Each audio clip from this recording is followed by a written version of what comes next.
జన్మభూమి పిలుస్తుంది రా కదిలి రా అంటే విదేశాల్లో ఉండే వాళ్ళు వచ్చి ఆ ఊర్లో స్కూల్ బిల్డింగ్లు కట్టారు, రోడ్లు వేశారు, కొన్ని పనులు చేశారు, సమాజం కోసం పనులు చేశారు. ఇప్పుడు నేను ఇచ్చే పిలుపు నీతో సమానంగా పుట్టినవాడు ఇంకా అట్టడుగునున్నాడు, వాడిని ఆదుకునే బాధ్యత నీకుంది. మానవత్వం ఆలోచించమని పిలిపిస్తున్నాను. సమాజం నీకు గౌరవం ఇచ్చినప్పుడు, సమాజం వల్ల నువ్వు లాభం పొందినప్పుడు అవకాశాలు అందిపుచ్చుకొని నువ్వు ముందుకు పోయావు. నేను కూడా ఒక సాధారణ కుటుంబంలో పుట్టాను. మా నాన్న కూడా రైతే. ఆ రోజు నాకు కొన్ని అవకాశాలు వచ్చాయి. అవకాశాలు ఉపయోగించుకొని అంచెలంచెలుగా ఎదిగి ఒక రాష్ట్ర ముఖ్యమంత్రి కాగలిగాను.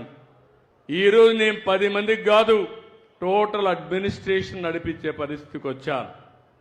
ఈరోజు గొప్ప వాళ్ళందరినీ మీరు ఆలోచించండి. ఒక ఎన్టీ రామారావు గారిని, ఒక నరేంద్ర మోడీ గారిని, ఒక అంబేద్కర్ గారిని, ఒక అబ్దుల్ కలాం గారిని, ఒక గాంధీజీని ఆలోచించండి.